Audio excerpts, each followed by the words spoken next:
What's happening, everybody? Hope everyone is doing amazing. Here we are. It's in February already.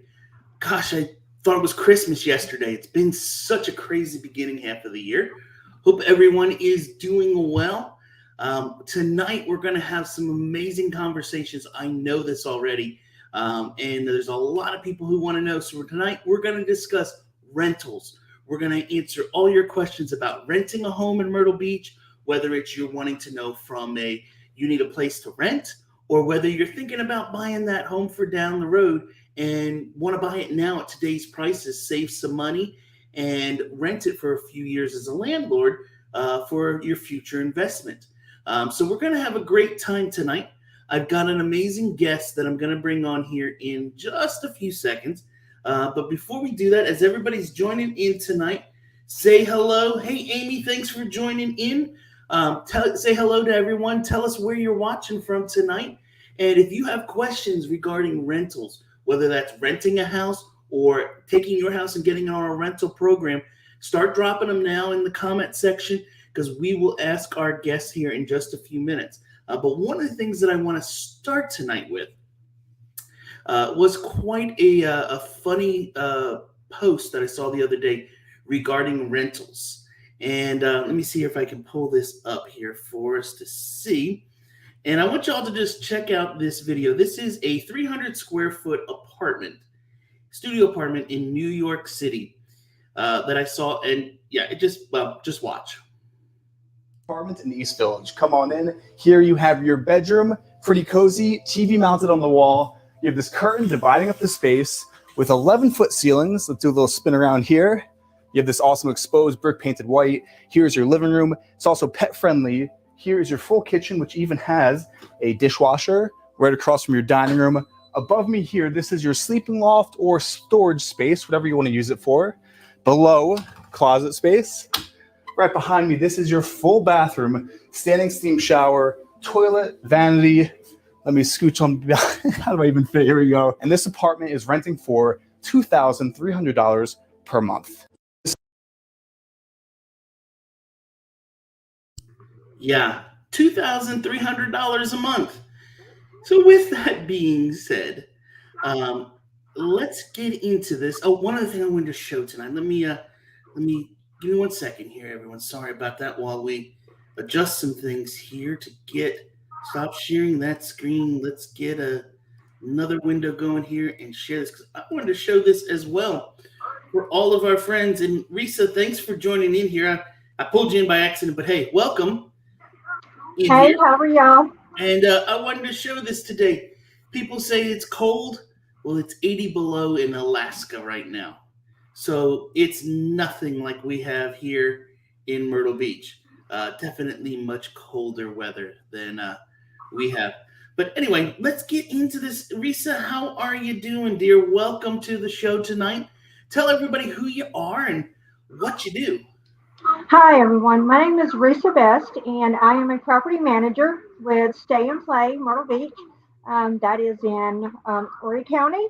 We cover all the way from Georgetown County, Long, Loris, Little River, Conway, you name it, we're there. And but we are long-term rentals, and any questions you may have tonight, we'll be glad to answer them. Awesome. Yeah. So, guys, just so you know, Riesa and I, we go way back. Riesa, I'm going to say 20 years or so at least. You've been doing this for a really long time, haven't you? Yeah, it's been 24 years, I think. Yeah. And I met you in 2001, right after 9/11. I started the week before 9/11. Yeah. And we actually worked for a different company back then. And Riesa was the rental property manager for that real estate company. And I was an agent there. And then when I stepped away for a while, she switched companies. And then lo and behold, I ended up joining again the company she's at. But Riesa, we want to get into tonight talking about rentals. I understand, there's people that are going to be joining in tonight, and hopefully they'll start asking their questions of what they want to know in regards to rentals here in our area. Yeah. If they want to know rates, ideas, what's required, what's not. But I want to discuss tonight rentals from both sides, from the person who's moving to the area who not sure what section they want to be in, so they're going to rent for a while and kind of check things out. But then I also want to spend some time talking about rental rates and what someone who's thinking about buying that retirement home, or like I spoke today with a gentleman who's an investor, they're looking for property because why? The stock market's doing this right now, up, down, up, down, up, down. And they're getting a little concerned there, and they realize real estate market's a lot better. So we want to kind of discuss that tonight and kind of go through it. And, we'll discuss some of the other values with it. But why don't you start by kind of sharing with everyone kind of where is the rental market today? What is today current state of it? Is it, strong? Is there a lot of people competing for a property, or are things sitting around for months on end waiting for the right person to come along? Well, right now, we are very strong. The rental market has taken such an amazing turn. I know since I've been with the company I've been with, we've always kind of tend to slow down a little bit between Thanksgiving and Christmas, and then come January 1st, things pick right back up like it's summertime. What's amazing is that within the last year and a half, with the housing market, you have seen rentals take off in a different way because of the rent prices that are able to now be adjusted. I know we are seeing unprecedented rentals coming and going. I know we've been adding, and as soon as we put them on the market, they're gone. They are some that don't even last until we can get them on the market. We tell people as soon as they're coming, and a lot of people are putting in applications before they even view the home. I'll go out, do virtual tours with them, send them information, and lo and behold, they put in an application, they're approved, and the day they see it is the day they're moving in, which you haven't seen a lot of that happen prior to last year. You would see it here and there, but nothing like what we've seen in the last year and a half. I would say at least 60% of our clientele were seeing the property the first time by coming here, picking up keys, and getting keys. It's amazing what's happening. As far as rental rates, what's happening is comps are amazing. There are still some that are when you do comp areas, but I tend to, work around that, especially with new owners and things. We want to maximize the dollar amount, but we also don't want to, take advantage of anyone. There's a lot of companies out there right now that are putting things probably where they think it's okay. And every company is different. We work with our owners and we work with our potential tenants to make sure that everything is, in the right bracket and where it should be. So, but rentals are really strong, and we're really thankful for everything that has been coming this way.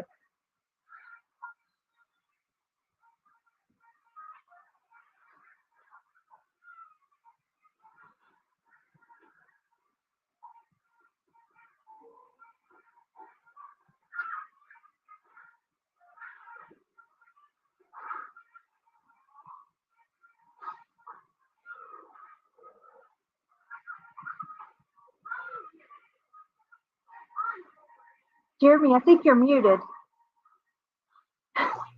Oops, I do that all the time. I start talking and I'm going on and forget that I have. I was like, I don't think he can. Yeah, you got to tell me when I'm doing this thing. Sorry. So what I was sharing is, I'm dealing with a lot of people right now that are saying, hey, we're going to move to the area, but we want to, take 6 months or 12 months to see the market slow down, and then we'll go ahead and buy. And the reality is you guys are going to be missing out because the market's not slowing down. There's not more inventory showing up. And the reality is you're going to be paying premiums on rentals right now because just like how the sales market is as busy, the rental market's just as hectic and crazy, isn't it?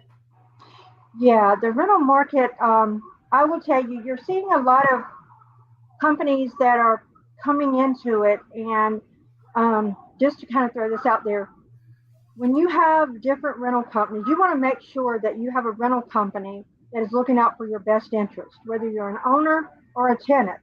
And there are a lot of companies out there that are not. I always, and Jeremy will tell you, I always welcome questions. Call me, text me, email me. I am glad to help anyone in any way I can as far as trying to help you find a property or a new owner, just trying to find rental comps. Jeremy can reach out to me anytime and ask me, for a rental price. And I try to make myself available. Um, I do 24/7 if it's possible. But right now, with just the way the market is, um, it's astounding. But you also need to know that you're being taken care of. There's a lot of companies that I have seen. They will have people come down for a showing, and they get here, and there's a line of people waiting to see the property, and then you've driven 2, 3 hours to come see a home to be turned away at the door and say, "Well, we received an application." So I will tell you with us, if you call in or you come in or you email me, we're not going to turn you away. We're going to work with you and try to find you something if we already have an application on that property. We don't want to ever turn anybody away. We want to try to help everyone find a rental. The market is so strong right now. For tenants, it's really hard because there's such a influx of people coming here wanting to get away from that cold weather and have the sunshine. And if I've ever seen anything in Horry County is what's happened here in the last month. We had snow in the morning and sunshine and beautiful weather. You could be in shorts in the afternoon. I've never in my life. I'm a local. I'm a native. I've grown up here. And I call it the perfect snowstorm is what I call it. I have Jeremy, you can tell we've just, it's amazing. It was the perfect snowstorm because it started about 8 to 8:30 in the morning. My kids woke me up and said, "Dad, there's snow on the ground." We went outside, spent about 45 minutes to an hour throwing snowballs at each other, having a snowball fight with the neighbors, went inside and got changed and cleaned up. And by the time we finished breakfast, 90% of our yard was melted. It was the best storm you can ever expect. We saw the ground white. We got to play in it for 30 minutes, and it was gone by lunchtime. And I will say this, too, for those listening in tonight. If you guys ever have questions about the rental market, like Riesa said, she answers all the time. I texted her on, I think it was Saturday morning or Saturday afternoon this week. And I said, "Hey, I've got somebody who's interested in either renting or selling their house. What do you think you could rent it for?" And she was able to give me an answer right away. So she does a great job with it. So let me check out some questions here and comments coming in. Let's see who we got listening in here tonight. So Amy says, "Hello, Jeremy." Hey, Amy, thanks for joining in tonight. Tommy also says, "Hey, Amy wants to know, what is the best app to use? I heard Apartment List was great." Ooh, this kind of leads into one of the topics I wanted to discuss tonight, Riesa. Rental apps and places to get your rent from. And you mentioned this earlier a little bit, and I'll just kind of set this up for you ahead of time. There are tons of places, guys, that you can go and rent a home. There's all kinds of websites and that you can go through, but you want, like Riesa said earlier, a reputable rental management company representing you. There are so many scams and issues out there on different websites, and if you don't have that reputable company, I'll get into some of the horror stories in a minute. But Riesa, what would you say to her question?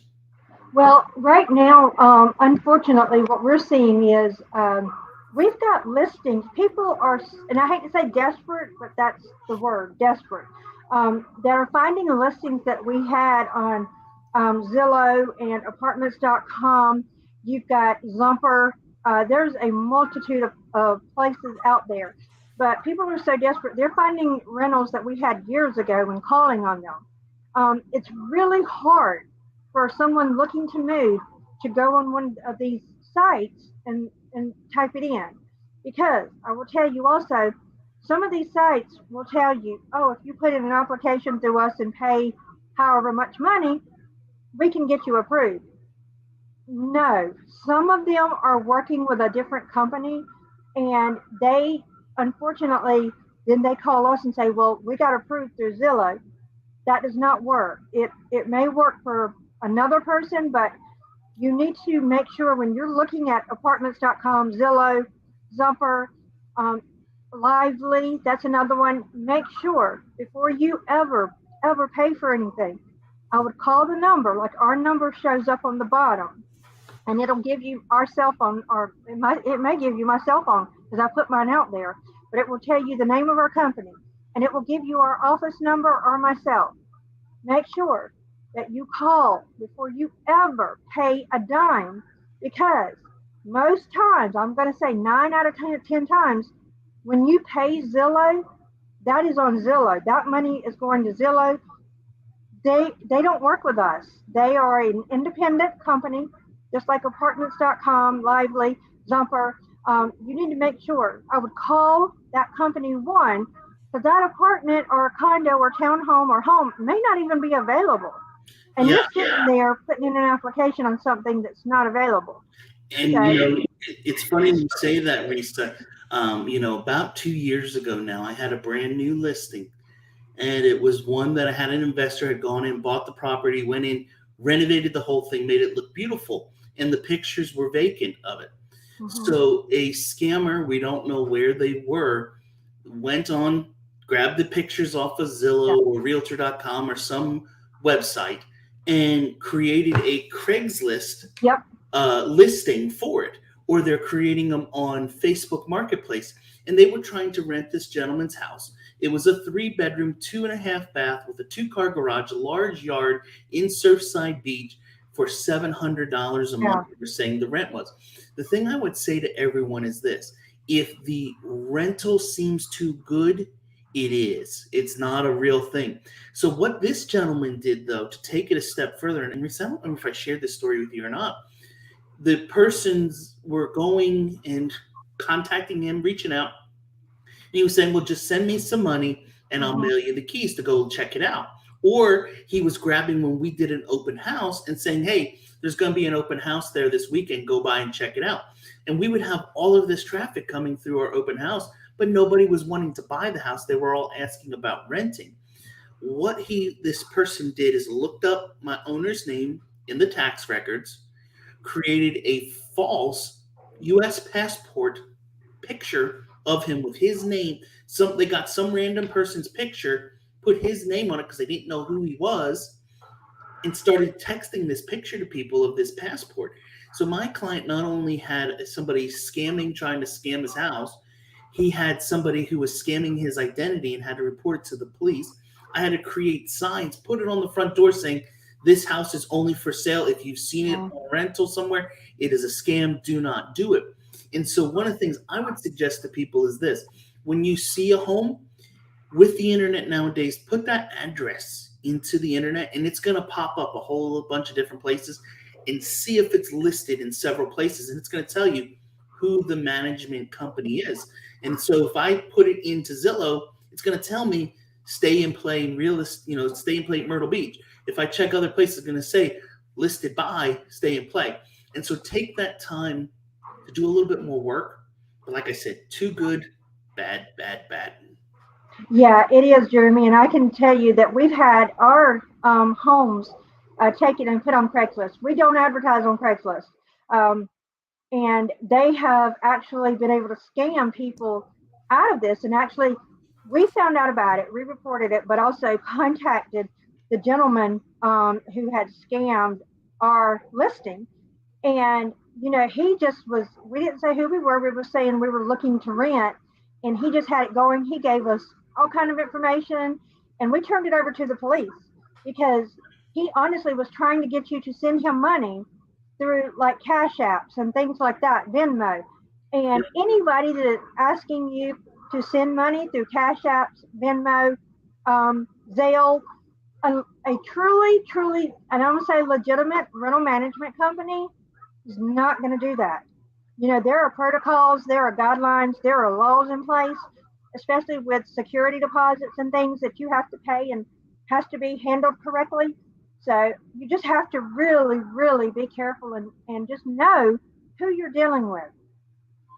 Yeah, the other thing I would say is this: yes, when you go through a management company like Stay and Play Myrtle Beach, there's a lot more steps to the process. It's not just, oh, I like the house, here's my money. Okay, I'll be out in 12 months. You're going to have a background check done, or you're going to have all those things. But it's really for your best interest in the long run. Because when you rent a house from someone individually, they don't know the laws. They don't know the rights you have as a tenant, that you're protected. If there's an issue in the house, we live here in the South where it's air conditioning most of the year. And in the summertime, Riesa, if my air conditioning goes out, can I just ignore it as the landlord for 2-3 weeks and just say, oh well, too bad, just open the windows to the tenant? No, you cannot. And so in the state of South Carolina, there is certain laws in place for rental homes. And I will tell you, um, in the state of South Carolina, if say you called me at 2 a.m.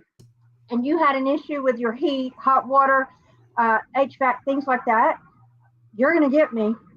I promise you, you're going to wake me up because I have a special alert, and I'm going to get somebody there that night because, especially in the wintertime, heat is a necessity. Hot water is a necessity. HVAC. If you've got children, elderly people in the home, that is a necessity. You have to have that. If you have water intrusion, anything, fire, you'd be amazed. And I will just say this: if the calls I take and I run to a property because a tenant is scared to death, they're not sure what's going on, and we're their lifeline. We really are. Yeah, and I've heard and seen horror stories of friends of mine. Oh, I rented from some guy; he had it available, Yeah. and then they get down the road, and oh, the air conditioning broke in the house. Oh, Yes. well, he was busy, and they couldn't get somebody out there, and he didn't want to pay the premium. So we've been without AC now for 4 days or 5 days of the summer. That's Yeah. illegal. They need to do that. But if you don't have somebody who's there, you're the intermediary as the management company between the owners of the home and the tenant, and your Yeah. job is to look out for the rights of both people. So that's why, guys, I would just highly recommend you definitely go through a company like Stay and Play Myrtle Beach or one of the other reputable ones here along the area, to help you with it, because it's definitely going to be an advantage in your behalf as well as the seller. So let's see, we got some other questions here. Jason was just saying no sound. Sorry, Jason. Hopefully I fixed it now for you. Rocco wanted to know, what's the best way to shop around for the best rental prices on oceanfront properties? North Myrtle Beach, oceanfront preferred. Riesa, you don't really do a lot with short-term rentals. You basically cover just, what, 6-month and 12-month properties, and predominantly even 12 months? Yeah, we predominantly cover just the long-term rental management part of it. Short-term rental, we are probably about another year and a half, 2 years from doing that. Could I run comps on that? I can. Am I comfortable? I'm pretty confident with the numbers I give, but I always say, if you're looking to do short-term, we can put you in contact with someone, or Jeremy can.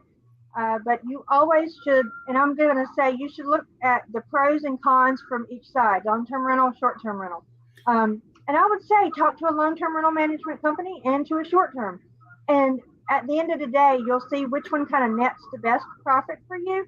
I know a lot of people think, the short terms, but it could work in both favors. Yeah, and Rocco, I don't know if you were asking for as an owner or as you're looking for a place to rent for a week or something like that.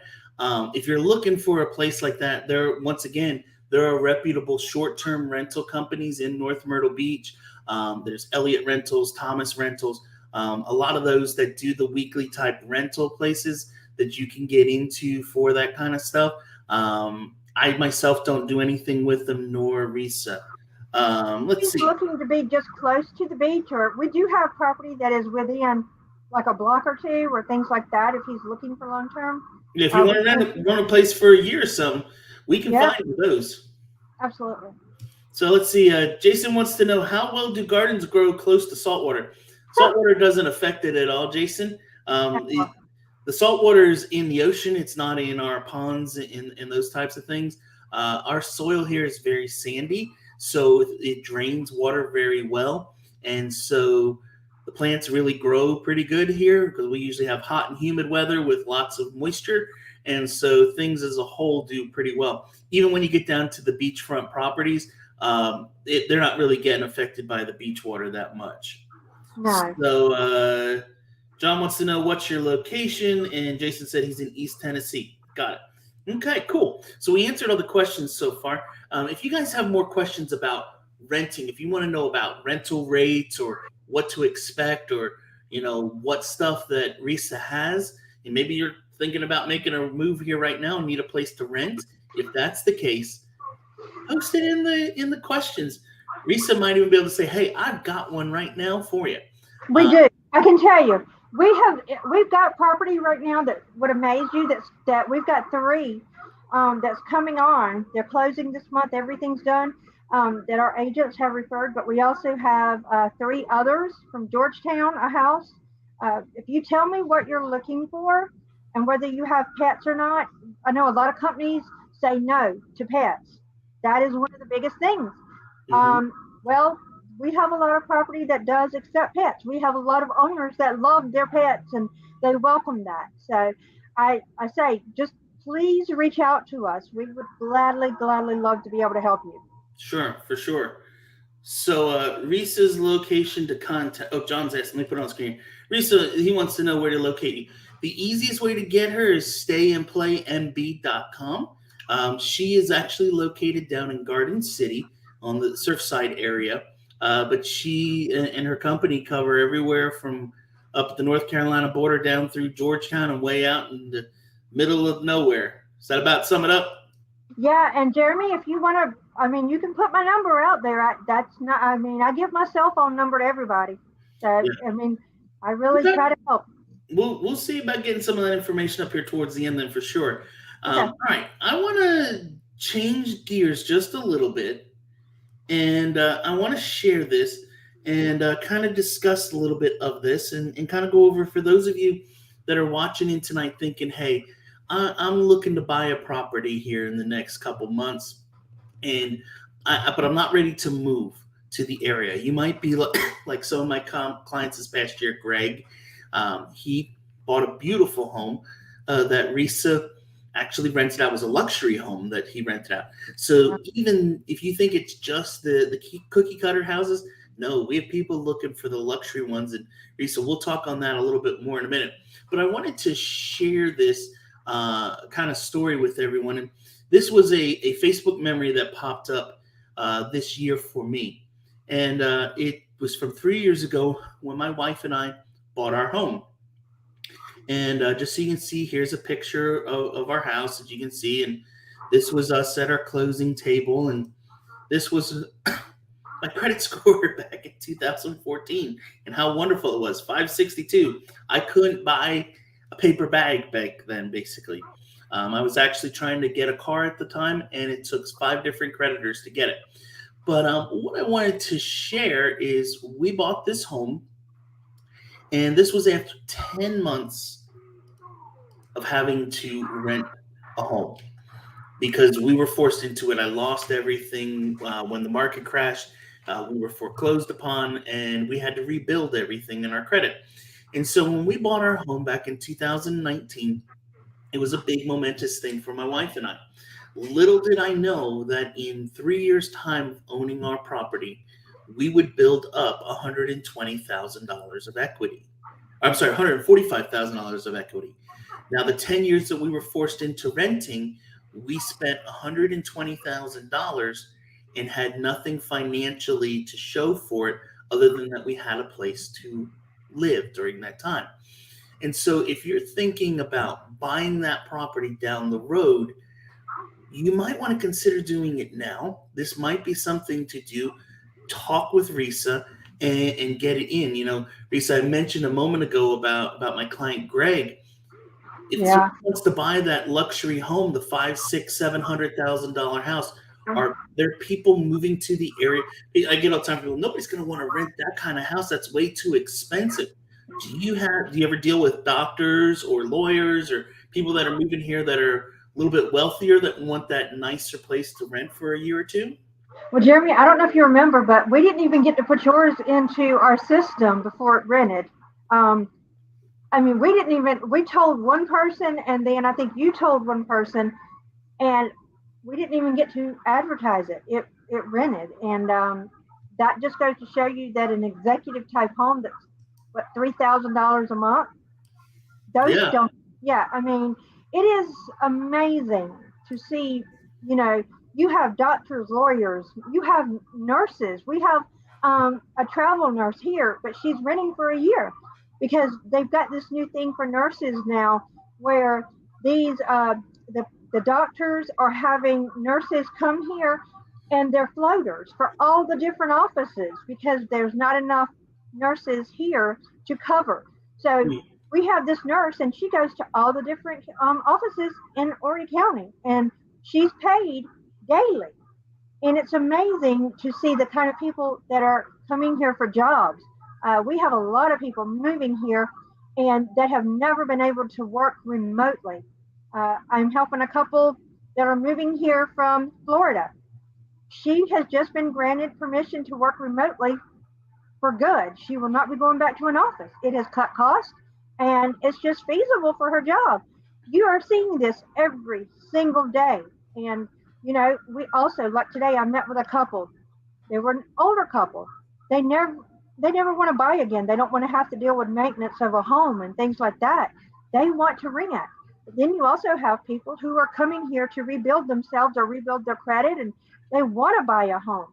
And the Hmm. great thing is we can help them. We really can. A lot of people may think, well, how can you help a tenant? Well, in the time that you're doing that, we can you can choose if you want to have your credit reported to on your on-time payments. You might not think that's a big deal. We've had tenants where we've reported their rent has been paid every month. That's helped them get a mortgage later on.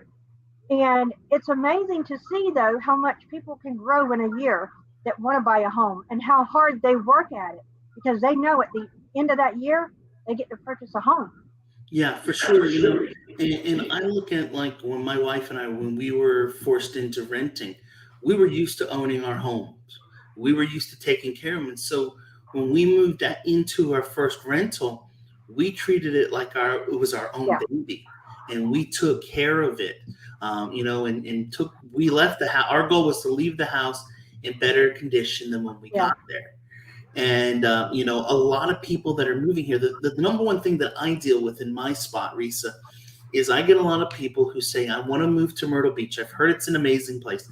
I heard it's an amazing spot to live, but I'm not sure yet what spot I want to live in. So I'm going to yeah, come, get a place, live there for 6 months to a year, and then I can figure out what section of the beach is the one that fits me. There's nothing wrong with doing that. And no, getting your feet wet here in the ground, or if you're somebody who has to have a job and has to restart, you may be forced to rent for that. Excuse me, you might be forced to rent for a year or two to rebuild your job security and get things where they need to be. Then yes. go buy that house. Yeah, and just to kind of touch on that, Jeremy, you see it in the sales side, and right now we've seen a lot of owners who are wanting to buy. Unfortunately, the house demand has exceedingly passed forward anything that we could have expected. So we've had a lot of people come in that want to say rent for a year until the house is replenished and they can build the house of their dreams, you know, and just not settle. So it's been a learning market for a lot of us. Yeah, the you just brought up something I wanted to ask you. Not anything that we had planned to kind of discuss tonight, but it's a question that I get all the time. I'm moving to the area. I'm building a house. It's not going to be ready for a couple months. I don't mind doing it. Do you have a place I can rent for 2 to 3 months? Mhm. You don't do those, right? It's. I explain to people they're not easy to find those types of properties. There's not. I mean, is there a hidden gem somewhere of those 2 3 month rentals to stay in, other than just getting an Airbnb for an extended period of time? Okay, so this is the thing, and I don't know that how other companies are. So I have a list of snowbird rentals, especially from November through May. I have a list of companies that do snowbird rentals, and they do them for 6 months. And you can do it monthly, weekly, 2, 3, 4, 5, 6 months. And I send those out. So because I feel like, regardless, you want to help someone at the end of the day. I need you to send me that list because I run into it all the time. Absolutely. I run into it all the time. All right, let's get back here and see. I think we have a couple more questions coming in. John wanted to know where is Riesa at. We already got that. I will, Riesa, just tell everybody what's the best email or way to get you. Honestly, email or calling me directly. My email is a little bit different because of my name and how you spell it. But like I told Jeremy, if he wants to share myself, I'm fine with that. I'll give it out to everybody. I'm not that person. If you call or text me, if I'm with someone or doing something, I will get back to you. In my email, I will spell it out just in case, but it's my first name, Riesa, at, and then it's Stay and Play MyrtleBeach.com, and that's STAYANDPLAY MyrtleBeach.com. And I know a lot of people say stay and play. But the way we look at it is you're coming to stay for a while, and you're going to play there in that time you're looking, and then you're going to buy you a home. So Jeremy, and that's the thing. We are just here to help you, and honestly, we just want to find you a home. And if you want to rent forever, so you never have to deal with the maintenance side again, that's us. So we take care of everything for you. Or if you're just coming here to figure out where you want to be, what area, that's going to be Jeremy's specialty. Yep. That was her. I just put her email address up there for a minute. I'll put it up a couple more times as we're going through tonight, for sure. All right. So Jason says he's making a move but not renting. Great videos, Jeremy. Jason, thank you also for the super chat of $5. Hey, if you need help with the buying here, let me know. I'd love to help you do so. Let's see here. Go Vols. Hey, Go Vols. What's happening? How do the rental rates compare to the sale price when comparing east to west of the intracoastal? Good question. Riesa. All right, Jeremy. Well, I can tell you what, I've learned that in doing this almost 24 years, you never say never, because I never thought the rental prices in Conway, South Carolina, which is farther away from the coast, would be higher than some of the ones closer to the beach. And that blows my mind. But then again, I realize where our market is. There are so many people looking to move here, but also they're looking to be in a quieter area. They want a little piece of land, and we've been able to help people rent things like that. So rental prices, we just rented a beautiful townhome in Conway. It's a 3-bedroom, 2-bath. Never would have thought we would have rented it for $1,650. We did. We rented a townhome in Conway, in the outskirts of Conway, for $1,650. And maybe I need to go shopping. Huh? So maybe I need to go shopping for a property. I went just a little bit higher, thinking we'll see what the feel is. And this is something that owners need to know what I do and our company does. When we list a property, we want you to know that, we're working for you. So we're not going to go too low. We want to make sure we're up there. We're competing with prices and that we're getting the best value for you. And, like I said, Conway, you would never think you would get that kind of money for a property out there. We have 2 houses out there that we rented 2 years ago before the market picked up like this. These houses rented at $1,400. We've got a townhouse right now that just rented. They're moving in Friday for $1,650. No garage, nothing. Yep. Just a basic townhome. When I had my rent, my last home that I rented, it was a 4-bedroom, 2.5-bath house, 2,400 heated square feet on a lake with a 2-car garage, and I rented it for $1,350 a month. That house now is probably $2,000 to $2,200. Jeremy, it's probably more because we're listing one. It's a 4-bedroom. It's only 2,000 square feet with a 2-car garage. It's at $2,495. Wow. Okay, yeah. I need to go shopping. I think you're gonna make me spend money, Riesa. I know. But it's all good. It's all good. Let's see here. Jason said, Jeremy, I like how you're open about your past struggles. I can relate. Jason, I'm an open book and I'm real. We lost everything. I was in the real estate market when it was really good, and then the market wasn't good. We went from doing 137 houses to 13 the next year. And I worked with my father as a team, and we just had no way to survive. And I had 5 different investment properties, and I lost everything all at once. So it was not a fun thing. Amy wants to know, what family-friendly cities do you recommend? I cannot, because of fair housing laws, really talk about family-friendly. Riesa, do you want me to give my standard answer, or do you have one that you'd like to share first? You can give your standard. Okay. So my standard answer is this, Amy. There's all different pockets across Myrtle Beach, and there's not really a way to figure out which one's going to be best for you and your family. The only way you can do that is to really spend some time to kind of experience the area and find out which is the place where you want to live. Now, if you're thinking about renting a place, you're going to become a little bit more limited because you have to go where the property is. When you're buying, you can wait around until it shows up, but there's not always rentals in every subdivision and on every street that's out there. But each part of Myrtle Beach is very unique with its personality. It's kind of like my children. I have 3 kids. I have a 13, 11, and a 7. The 13-year-old sits in the corner reading a book, doesn't talk to anybody. The boy in the middle, he's everybody's best friend and you're his buddy, but he won't remember your name. And my youngest, she's just the life of the party. She comes in and everybody lights up because she's just the party and she's going to make everyone smile and happy.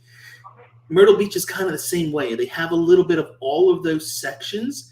And I don't know your personalities, your likes and interests for when you're moving here and buying. But like I said, when it comes to the rental side, you're going to be a little more limited. You're going to have to go where the house is that fits your needs, in your right budget, in your right price range, in the right size.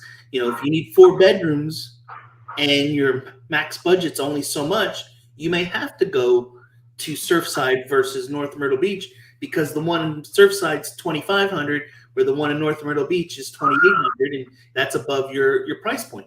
So there's really not an easy way to answer that question. Riesa, what would you say? Well, we do get a lot of calls about that, asking our personal opinion or what we see the most. And what we tell people is, we can't tell you anything as far as, is it safe or this. We always say you can go online, you can research, you can always call the local police departments. We're just not allowed to do that. That is steering, and that's something that I'm not willing to put my license on the line for, and I know Jeremy's not. But we also, at the same time, we ask you the questions, like Jeremy said, what area, we do ask, what area are you looking for? What price point, things like that. And we can kind of help you, but we can't just give you statistics on that as far as saying, yes, this is the best area for you. That we try to help you. If you say Surfside, we're looking for a 2-bedroom. I have one coming up, so I'm going to tell you about it. I'm going to send you a link about it. And then I'm going to send you the application process that we use for renting. So, it's all about who you're talking with. And when we ask questions, we try to figure out, what's best for you. And then, we're going to send you what we have and see if it's something that interests you. If not, we at least know we have a stepping stone to get to what you're looking for. And we've had some people that'll look at a property in Surfside and be like, well, what do you have in Little River? And that's completely on the other end. It just depends. But like Jeremy said, you just have to be careful because of fair housing.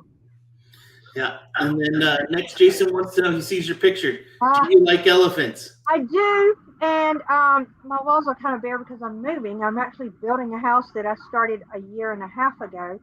But I like my potbelly pigs more. So I rescue animals. That's right. You do have I forgot about the pig. Yeah. I forgot. Well, guys, thank you for the questions that you're bringing in. If you have more, keep them coming. Let's see. We have a couple more here. Let's see. Gretel says hello. Hello, Gretel. Welcome Hi, in. Gretel. Welcome in. And Rohit has the question. He'd like to know, what's the age range of people renting in Myrtle Beach? Is it more younger people? No, it's honestly, you go from it would blow your mind. It's the whole spectrum. You really, really find that whole thing. And I will tell you one thing that I, I I'm just going to put this out there because I'm very honest with what we do and how we do it. But I've become friends with a lot of our owners and tenants out long after the fact. But we just had a woman come here from Canada, and she came here honestly to die. She is renting. We found her a 6 month rental, and it's actually Jeremy. It's one of our agents' properties, and he's written it to her for 6 months. But she come here to basically live by the beach and die, and we're trying to help her live out that last 6 months of her life because Canada um, couldn't offer her anything health wise. So you would be completely shocked at the age range, the people that come here, and what Myrtle Beach does for some people. You never know what a person is going through, and I know it's supposed to be you're coming here to rent, and but you make lifelong friends with people, and I cherish that myself personally, and Mandy, who I work with. We're very grateful for the people that we get, but that reminded me of her, and you just I don't know. I get blown away sometimes by the people, but it goes from legal people all the way up to 100. It's the whole spectrum. Mm, It really gotcha. is. Gotcha. Let's see. We got another question that just came in, and then I've got something I want you to do. Question: do you have any properties in Del Webb? Okay, let me just tell you, I did. It rented. It did not last at all. It did not. Yeah, that one was one. And the tenant that actually we were renting to built a house out there, and so that. And then the owner moved in. We did. Those are hard to come by. Really hard to come by. Do I even dare ask what that might cost to rent? Something like that. Jeremy, what's crazy is we had a couple who were looking to rent. They were willing to pay $5,000 a month in rent for the right property. I searched. I tried. I reached out to everybody I knew, trying to help them find something because they were going to be building, and Mm, they were very specific, and they had large furniture that needed a huge house, and mm, it would need to be something like the Grand Dunes. But those houses are hard to come by, or even the one on Isle of Palms. But those houses are very hard to come by because once they get rented, people don't move. mm-mm. No, they don't. They fit right in and they stay there. Uh, Next to taking out the trash, Yeah, moving's probably on my list of least favorite things to do. yeah. A lot of people they want to stay settled. Yep, they do. So, Risa, we've talked a little bit about, when I'm coming here to rent a place. Yeah. Kind of, let's take a minute. I'm going to give you a minute to kind of go through what would be the process. Say I'm somebody who's coming down to Myrtle Beach and I want a house to rent here. What is the process what can I expect to go through? You know, with credit checks and down payments and deposits and all that kind of stuff. What can I expect? I'm moving here with my family of three and my dog. I need a place to rent. Kind of walk me through from beginning to end of getting my family moved in for 12 months. Okay. So basically, once we have the initial contact, if you're calling, however, we first go over the criteria with you. So we do a rental history, work history, credit, background check. If you've never rented, because a lot of people have completely owned and now are moving here, that does not is not held against you. We do require at least a 600 credit score. There just cannot be any judgments, foreclosures, or bankruptcies in the last 2 years. If you've had an eviction that has completely gone on you and you still owe money, that is that is a denial. We can't do anything about that. We can take it to the owner, but that is one of the guidelines that an eviction is an automatic denial, because usually when there's an eviction and there's money owed, when you left the property, there was problems. So once we get past that, you put in an application. It usually takes 24 to 48 hours to process, as long as you've given us all the information as far as your job. If you're transferring jobs, we would need a letter from the new employer, or if you're starting a new job here, we would just need a letter from your employer when you're starting, what your pay is going to be or is expected to be. We just have to be able to show that. We also require at least you have to show 3 times the amount of the rent. So if the rent's 1,000, you have to show 3,000. But that can be combined. Say you're moving here with your spouse, or you have a roommate. That's combined. So we just have to be able to show that. Once we have that, and once we go to the owner and discuss the application, it's approved. We send you a link with the information that is going to be, stating that you're approved. The link is through a company called Earnest, and a lot of realtors use that. And for people that are out of state that can't be here to turn over a cashier's check or money order, this is like an ACH. So your trust account money for your deposit would be sent directly to us. That is then put into a trust account until the end of your lease. Once your deposit is paid, within 48 hours, you have to sign your lease. That is sent through DocuSign. Once that is sent to you from our office, you've signed it. We then schedule, the date of move-in, but in the meantime, we send you a copy of your utilities. We send you the rules and regulations to make sure that you have everything that you need. On the day of move-in, you would come into our office. We would provide that information. You have 2 forms to sign, and then that is basically where we're giving you keys, remotes, pool passes, whatever is needed for you to move in. We also give you a unit condition report that is to be filled out and returned to us within 5 days, just to let us know when you move in, because we go in, we take pictures, video, we do everything to make sure that the home, when it's moved into, and also when you move out, that we can compare to make sure your deposit is returned, to you, so that no issues are there. And what fees am I looking at, Riesa? Am I looking at an application fee, first and last month's rent, 2 months, 3 months of rent? So what about for my dog? What kind of fees am I looking at with that kind of stuff? So your application fee is $55, and that's to do your rental history, work history, credit, background check. And then basically the only other fees you have is just, well, it's not a fee, it's your security deposit. Now, say you put your application in and there's a hiccup. Say your credit is right below 600 and you have medical bills or you have student loans. Well, we will work with you on that. We've had some people say, you know what, I have no problem putting a double deposit or paying 2 months rent up front.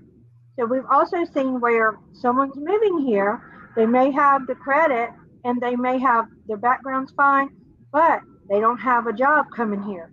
We just had a lady pay almost $30,000 up front to rent for a year. She paid the entire amount up front. And we just had another lady who's doing a lease only. She just paid almost $10,000 for 6 months rent up front, even though she's working. It wasn't where she had longevity. And she offered to pay that to the owner, and the owner agreed.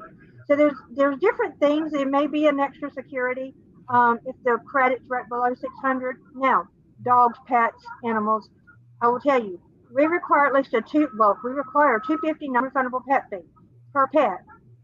Now, ESA, service animals, that's a whole different bracket, because if you have an ESA animal, we have to ask for your letter.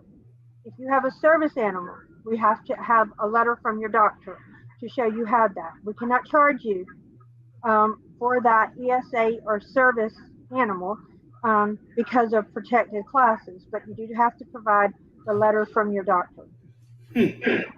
Yeah.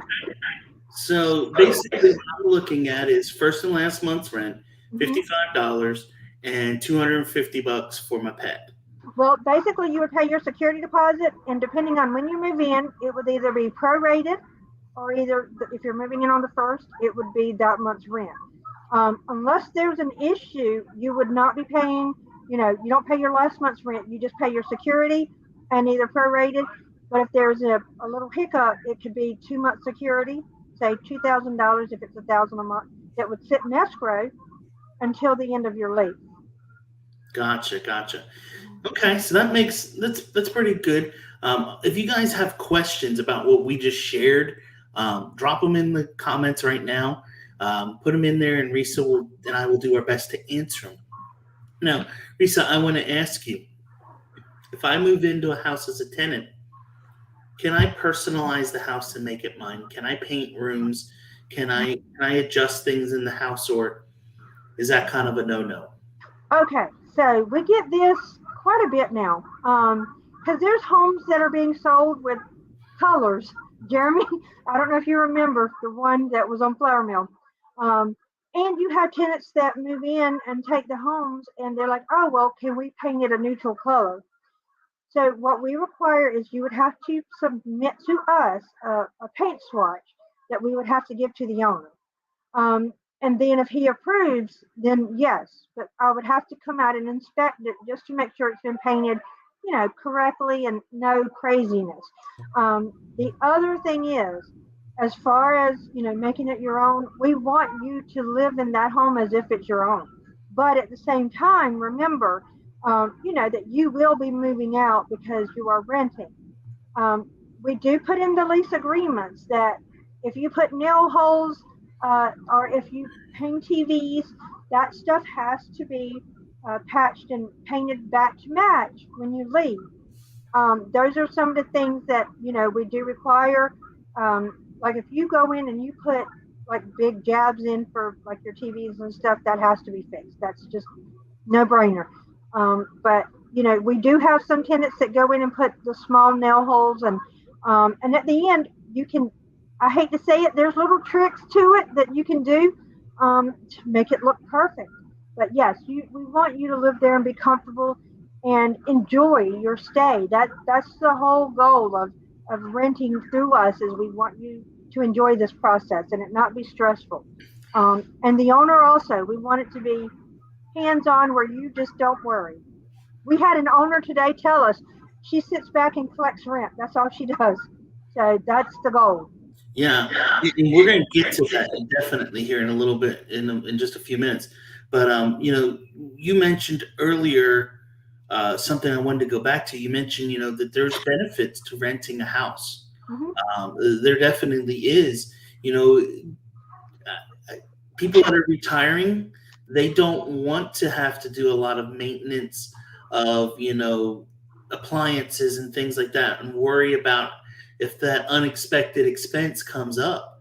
Yeah. They like the fact of having the ability to rent and not have to pay any of those things anymore. Renting a house after you retire is kind of like doing a reverse mortgage, in that you're basically taking your money out. You got all your money out at once, and you're living your best life with it. Moving forward. But Riesa, if I'm a tenant and my HVAC breaks, you're calling the people and getting them out there. I don't have to really do anything except open the door, right? Correct. We take care of it all. Like I said, we're on call 24/7. If you have an issue during the night through plumbing, just, we try to make sure that we're getting someone there ASAP. If it's a toilet leak and, you have two toilets, we're going to advise you turn off the toilet to the one that's not working. We'll get someone there Monday. We've had people call us about their garbage disposals. I will just tell you, I've learned to be an expert on how to unlock a garbage disposal because that saves the owner $100 if I can just go unlock it. I don't know many people that would do that in this business. I've gone and hooked up a dryer for an owner, and the tenant. So there's things we do that behind the scenes we do for our owners and tenants just to help them, because we would want to be treated the same way. Yeah. We treat people the way we would want to be treated, and it's an amazing business. It really is, and we're very lucky that we have agents like Jeremy to work with and help us, and homeowners and tenants. We try to be there for them. Yeah, so now you mentioned, you know, landlords and that stuff, and I want to kind of shift gears for a little bit here. And guys, if you have questions about either renting here or becoming a landlord here and having Riesa manage your property, start dropping them in the comments while we're talking about this next little part. But Riesa, I want to kind of discuss, because this is actually something I'm considering here in the near future, is purchasing myself another property. I live here locally. I could manage it myself. Yeah. But if I decide, you know what, I want to buy my property, say in Disney World, because my wife loves to go visit there. And so, hey, having a property down there might be nice. Yeah. I'm going to need to have a property manager to help rent the property when we're not, using it ourselves or just helping to manage and take care of it. Sure. What kind of fees do I, as the landlord, expect to incur on when I give you my property to lease? Okay, and that's one of the things up front we give you is a homeowner's sheet that we've prepared that kind of goes over the fees and stuff. Because when I talk to a new homeowner, I tend to talk a lot. But basically, we charge 12%, and that's for us doing everything from the day we take it on to the day we return it back to you. That's with us from going out, taking videos, doing our pictures, uploading online.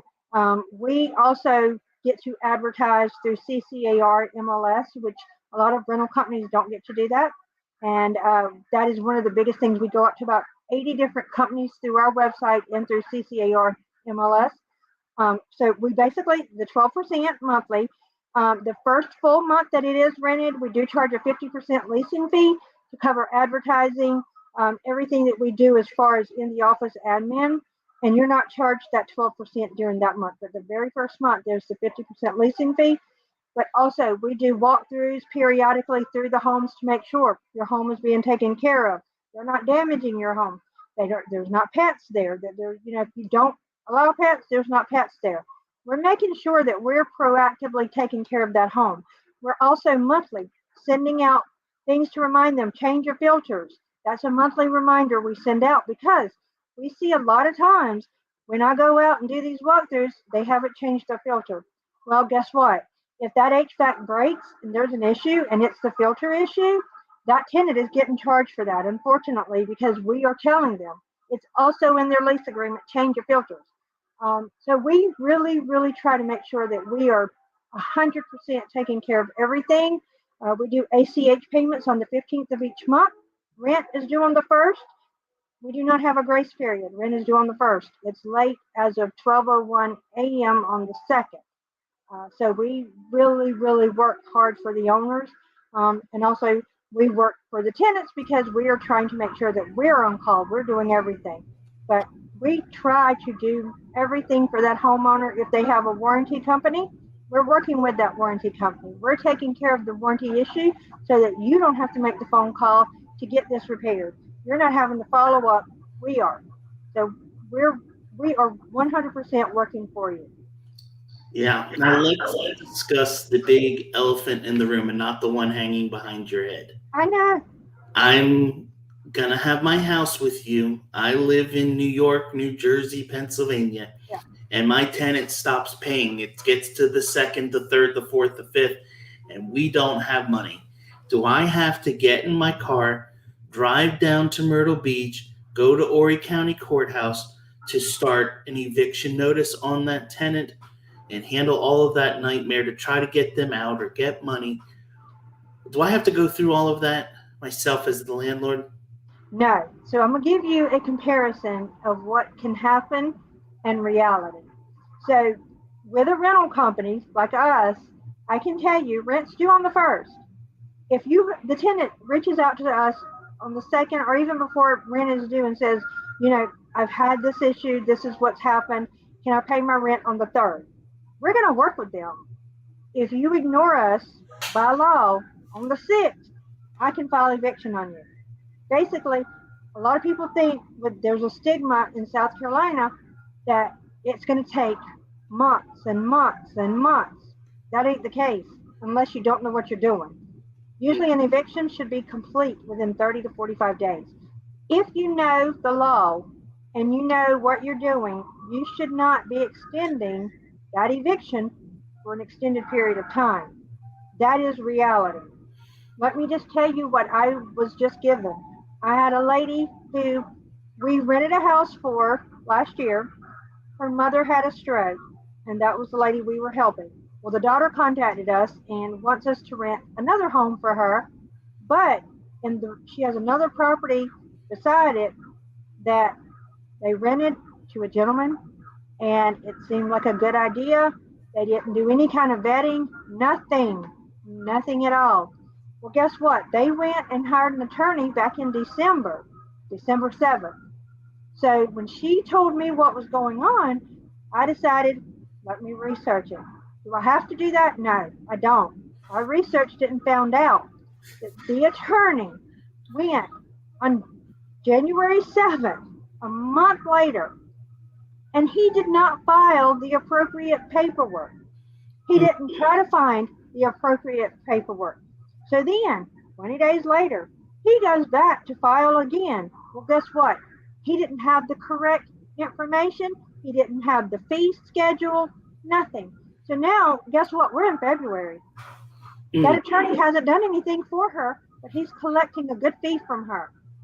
I would have done all that for $45 because that's the charge that it is to go and file that. But the thing is, we're constantly calling the magistrate. I can go online and check it. Also, I can call the sheriff's department and find out. It's time to, I hate to say it, to put that 24-hour notice on that door, call the sheriff and go sit them out. I don't want to do it, but if a person puts me in that position to where I'm going to do it, I'm going to do it. I'm going to be there with the sheriff.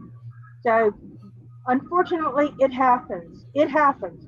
I've done I'm just laughing because I don't know if you remember my brother's home that he had Yeah. on Highway 90, and he had a great tenant in his home that was renting it, paying on time. Everything was great. Everything was hunky dory. And then all of a sudden it stopped. And he called me and said, Jeremy, they're not doing it. What should I do? And I said, call up the rental company and tell them, hey, where's my money? And just ask about it. And I remember y'all reached out to the magistrate, got the thing started. And usually once it starts, from what I was told back then, the tenants are going to all of a sudden show up with money to get it before they're kicked out. But this one didn't. And I remember Sue telling me she had to go to court. I think it was her first time having to actually go to court for one. Yeah. And she went to the judge on like a Thursday, and the judge said she's got to be out of there by Tuesday afternoon. Anything that's left in the house after that, you can set on the front out by the road. She has then like 48 hours to come and pick it up. Anything she doesn't, you can throw away. Yeah. And, she was gone basically within 4 days from that court appointment. And I remember from what I was told, she showed up and, oh, well, I have these children and I can't afford to pay and I can't. And the judge just simply said, ma'am, the law's the law. You signed a contract saying you were going to pay this. I understand you fell on hard times and they've tried to work with you and help you. And you guys do an excellent job working with people to try to help them. I don't want people to think tonight watching that you're some hard nosed. That's the least from it. But if you get sometimes to the point where you have no other choice, and when that has to happen, you guys can get it done because you know what to do because you do it all the time. And I will tell you.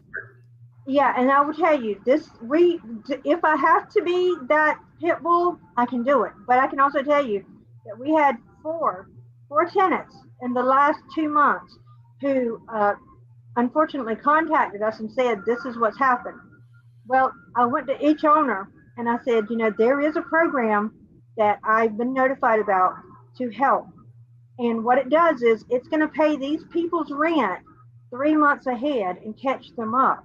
And every owner said, let's do this because if you want to, we can evict them.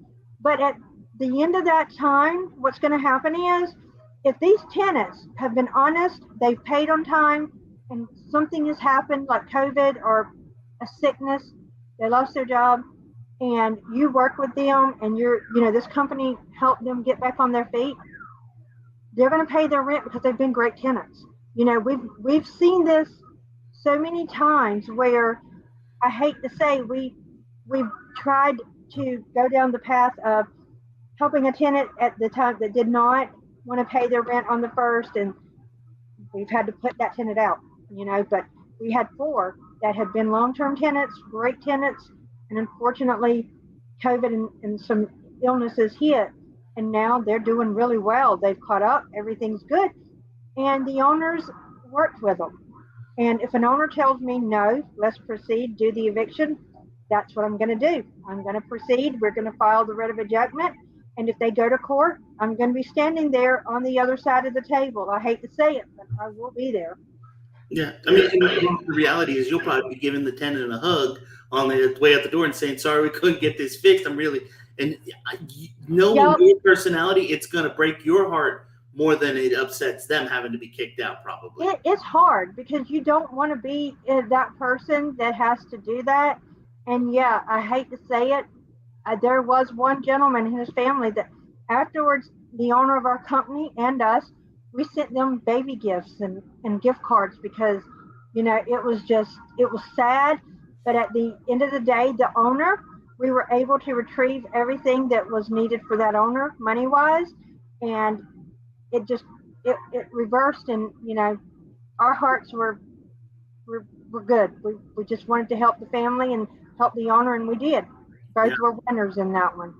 Well, and the other thing too is not only do you handle the evictions, but if you're the landlord and you have that water heater that breaks. Yep. I had this happen back when I had my rental properties, and I think you were actually the one who called me from our old rental company to say, hey, Jeremy, your water heater went out. The tenant needs a new one put in.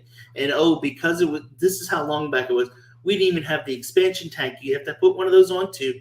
It's going to be X number of dollars.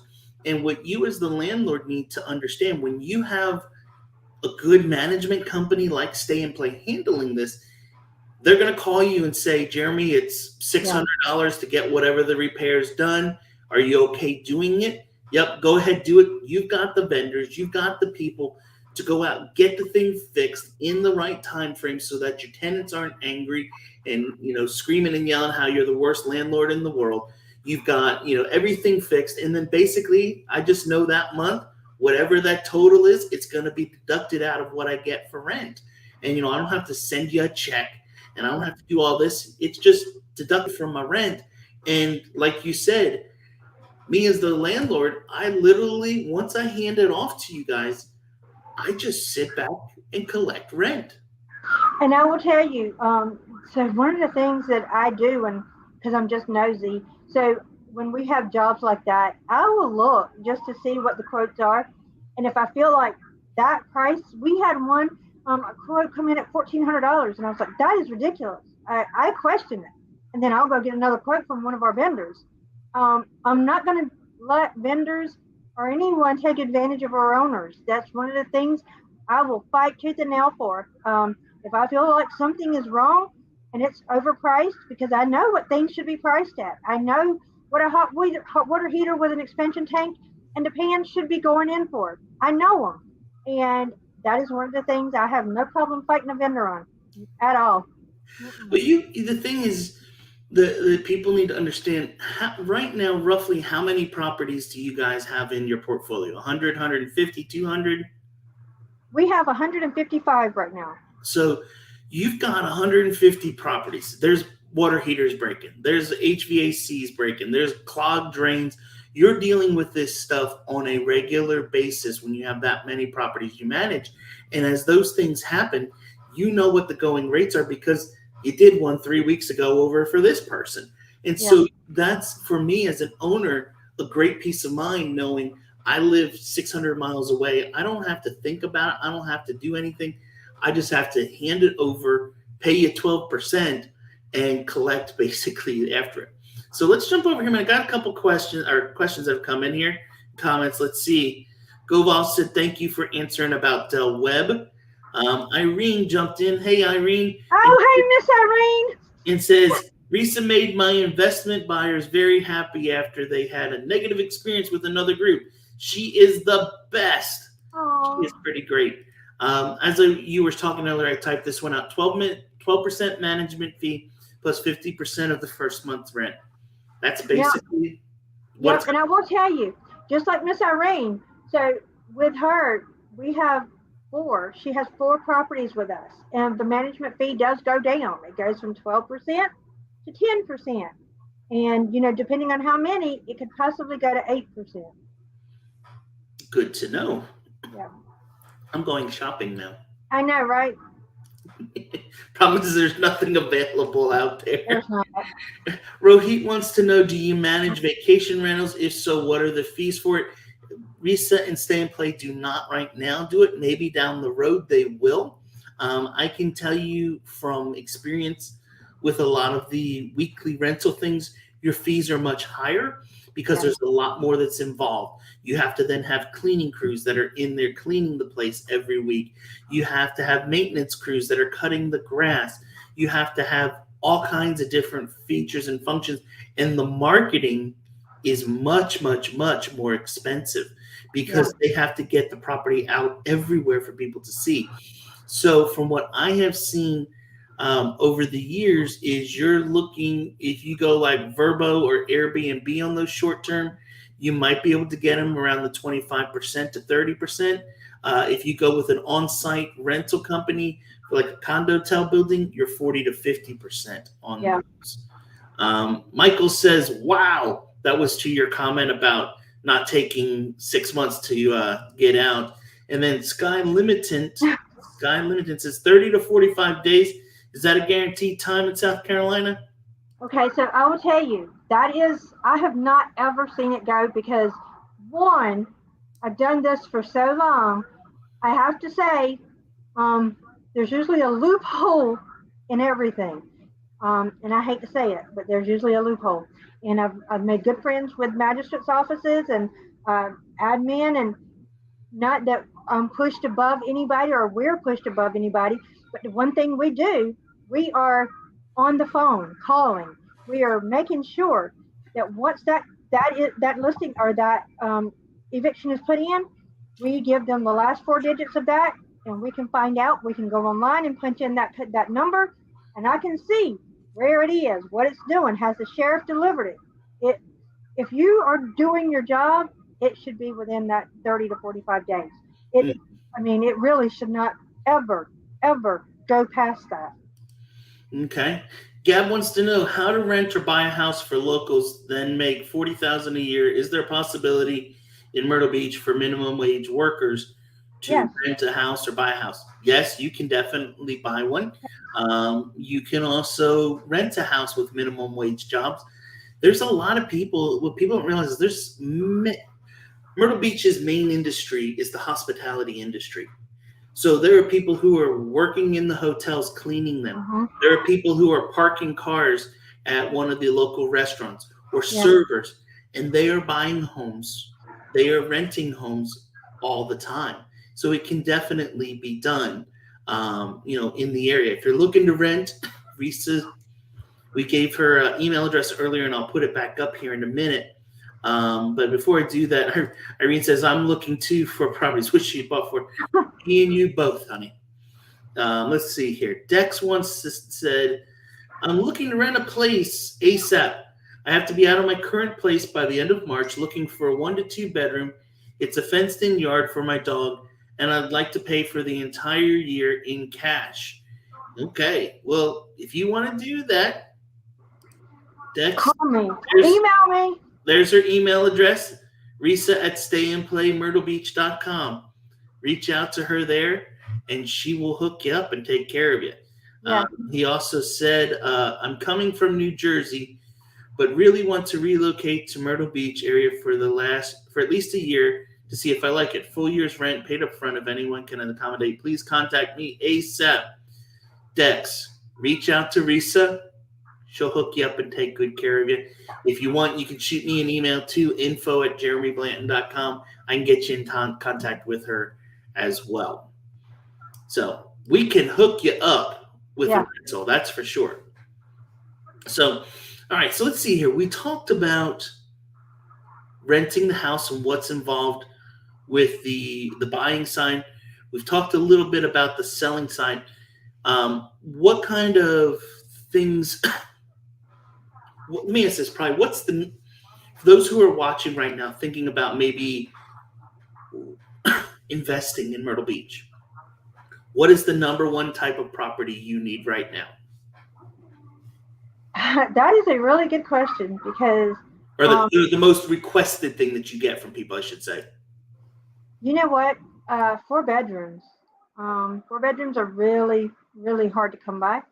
Um, Something fenced in with a yard, those are hard to come by, whether it's a courtyard or patio fenced in. Um, Honestly, right now, anything that you probably could buy from a studio, just a plain studio that has your kitchen out at Island. Well, I would say Island Green, but those are like just studios. You have your kitchen, your everything all in one room. Uh, those rent for like $900, and there's no bedroom. I mean, it's all in one. It's all inclusive. Right now, we're renting a one bedroom, uh, almost $1,200, and I know it's When I staggering. had a one bedroom, my one bedroom rented for 750, and Yeah, I was high because I had a garage with my one bedroom. yeah, no, it's a it we want to make sure that we're helping with the owners and the tenants, but um, right now if you can buy a property and rent it, you definitely will come out on the other side really well. Tenants, I know it's hard. You're competing with a lot of people trying to find rentals, but if you reach out to us, I promise you we're going to do everything we can to help you in your price range. Yeah, for sure. Here's a good question that just came in from Michael. He said, "So I think I heard you manage about 155 properties. How often or what percentage do you have to deal with the actual evictions?" Okay, so this is something I'm very proud of because I don't like to do this. I don't like to go to court and have to put someone out. But if I have to, I will. So since I started in 2014, I've been to three courtrooms. We've had to put one out, like sit out, and that was the end of last year. Um, Sit right there with the officer, and unfortunately, we put them out, set it on the curb. But yes, I mean we've been very, very fortunate, knock on wood, that we've had been able to, put good tenants in, and unfortunately, they can look amazing on paper and have the best credit, and still, you know, not pay their rent, and you put them out. Yeah, and South Carolina as a whole. Let me ask this question, Risa. During the beginning of the pandemic, when there was the no eviction notice and all that kind of stuff, did you run into a lot of people who just stopped paying rent, or not? And I'm gonna guess there probably wasn't as many because unlike people in that are renting, short term, these people, this is their home, this is their stuff. They need a place to stay, and they want to keep the landlords happy because Yeah. they take pride in where they're at. But during the beginning of COVID and all, did you run into a lot of people just stop paying? I know I talked to a gentleman. He's from California. I don't know if Ryan's on here tonight, but he had that happen or out there where they had a place and the tenant just stopped paying, was in there for like 6 7 months with Yeah. no rent. Did you run into that a lot here? So luckily we did not, because we decided as soon as this started happening, I contacted some people with the magistrate court and wanted to make sure that before we did anything, we knew what we were talking about, and before we spoke to the tenants, anything. So what a lot of people didn't understand is you may stop paying your rent, but you're going to owe it. It's going to go against you. And the thing is, a lot of people thought, well, I can just live there rent free until, you can evict me, which can be 6 7 8 months. Well, instead of letting people, our tenants, believe that, which is not true, we let them know. We sent out a mass email to everyone, letting them know that basically this is what's going to happen if you do not pay your rent, and what a lot of companies didn't research and find out was there was a loophole. And unfortunately, a lot of companies didn't go out and find this information out. During that whole CDC, there was a loophole. And if you had to file, you could file. You just had to know how to do it. And so we knew what we needed to do if we had to. And I'm grateful we didn't. And no, we were very lucky. We were very blessed because we made it clear to our tenants that if you were having issues, reach out to us. Before you get behind, let us work with you. Let us set up a payment plan. Let us reach out to the owner, see what we can do. Now, we had an owner who had a tenant, and he reached out to us and he said, I'm going to reduce their rent. And he goes, your fees stay the same, but we're going to reduce the rent by $200 a month for at least the next 3 months, just to kind of give them a break. He said, I've been fortunate. I'm not struggling, so let me help them. And those tenants are still there. And, their rent went back up and everything's great, but they never asked for that. That owner just did it out of the kindness of his heart. And I just have to say that we are very lucky. I did see a lot of rental companies that were struggling because of this. And if they had just done some research, they would have understood what could have been done and how they could have avoided some of this. Sure. All right. Well, I want to jump over here to your website now a minute. Sure. And we're going to go shopping for a rental. So let's just take a second just to kind of show everybody what you can expect right now if you're looking to rent a place here in Myrtle Beach. And you can see there's a ton of options right now. Yeah. There's 4 properties. There's a 2-bedroom, 2-bath condo. This is a 3-bedroom, 2.5 bath, looks like townhouse. This is a whole house, it looks like, in Georgetown. And then this one down in Murrells Inlet. So let's just say we want a house. We're going to go for the Gusto here. So let me just tell you real quick. So 3 of those have applications. Oh, okay. Which is the one that doesn't? The one you just clicked on, it's getting new paint and everything. So yeah, that one is being painted and getting freshened up. The tenant just moved out. But the other 3 do have applications. We've not processed them all as of yet, so we should know tomorrow.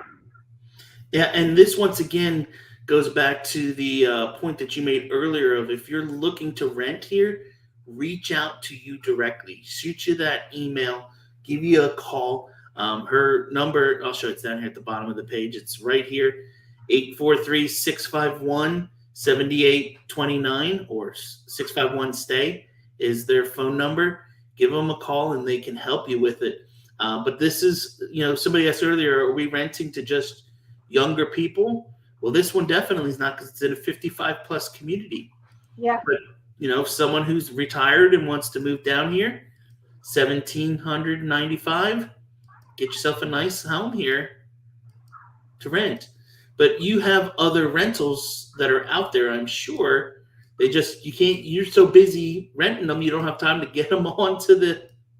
Well, we have, like I said, we've got 3 that are, we can't put on the website until they close. So we've got 3 coming. Yeah. I welcome, please call us and ask about them because 2 of them are houses. One's a 4-bedroom, one's a 3-bedroom. And then Irene has one that she's given us. It's a 2-bedroom in Island Green. And it includes everything except your electricity. It's $1,300. Beautiful, beautiful little condo and unit. So we've got those 3 coming available. It's just we cannot advertise them publicly online until they close. Right. Yeah. So, this is a great property option here, for someone who's retired, sold their home up north, and wants a place to rent for a while. Yeah. This is a great option right here. If you guys have more questions, put them in. Oh, here's a good one that just came in. Michael wants to know, how often can I expect to have tenant turnover? Okay. Thanks, Michael. That's a great question. So we've had tenants that have lived there for 5, 6, 7 years. We actually have a home that the owner just decided he's going to sell. The tenants have been there for 6 years and they don't want to move. But they understand that the market has turned. You have some properties that rent for a year. It just depends. It depends on what the person moving here is wanting to do. But we've been really lucky as far as with a lot of, I would say 85% of the ones that we have, they stay 2, 3, 4 years. And then you have the ones within the last year that are moving here that only want to rent for a year. And they've made it very clear. The owners are aware of that. So we really have been really lucky with the tenants that we put in place, and also informing our owners ahead of time what someone is requiring. Yeah, and I mentioned earlier in the show tonight that back in 2008, my wife and I, we were forced into renting, and not because we wanted to. We owned homes, we lost everything, and had to rebuild and start over from scratch. And I had to pay, I don't remember how many months rent just to Yeah, get my first place to stay because of the horrible credit score I had, and everything being destroyed. And you actually, you probably don't remember this, but you actually fought with the tenant, the landlord, to say, "Hey, I know this person personally. I work with him. He's a yeah, good person.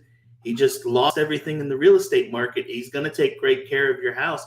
yeah, And we were able to get into a place, and we rented there for, I think, I want to say 3 years, yeah, and then we moved to the other place and lived there for like 6 or 7. yeah, And the people who lived next door to us, it was so funny. They owned their homes down in the neighborhood we were in. And when we told them we were moving, they got so sad. They're like, "No, you're the best neighbors in the world. We've had some tenants in here that have just been horrible. And you yeah, guys have actually made the house better than it was beforehand." And they were so bummed to see us leave, type of thing. So to answer your question, Michael, there's many people that they fall on hard times and are forced into doing rent for a couple years, and if they're like me, they hate having to move. They hate having to get a moving truck and pack everything in and go to another place and then unpack it. Now, where did I put my dishes, and yeah, where's my knives and all this stuff just to make a meal for the first 2 weeks? I don't want to deal with that. A lot of people, they're going to stay, but you do have more and more coming right now that are looking for that shorter term stuff. Lynn says, "Hey, Jeremy, just joining in. Are there properties to rent short term for like 3 months so that I'm able to move to Myrtle's Inlet and take my time finding a house to buy?" Riesa, you did talk a little bit about this earlier, that of some properties yeah. and some companies that do this kind of stuff. Share on that a little more. Yeah, there's not a lot. I guess that baffles me is that a lot of people don't realize that here we are considered tourists, and there's snowbird rentals that go from usually November. They come in around October through May. Um, and a lot of people, especially across the borders, they come here because they don't want to be up there with the snow. And we have a lot of Canadians that come here and do these snowbird rentals because it's so much cheaper. Because during this time, these rates go down tremendously. And so there's several sites that I've put together, and I'm going to share them with Jeremy. If someone asks, I'll be glad to send them to you. But I will also tell you, we do have a rental coming. It's a 6 month in Queens Harbor, and there's an elevator in the building. Beautiful 3 bedroom, 2 bath. That one's going to be coming available. It's going to be short term, but 6 months is what they're looking at. Nothing more. But that one will be coming available if someone's interested in that one. But I can send you the link for the snowbird rentals. That just takes 2 seconds to send someone. Yeah, and the one thing, Lynn, that I would say is a lot's going to depend on the time of year that you're getting Yeah. here. Because right now we're in off season where you can go ahead and get those short-term rentals, in those places.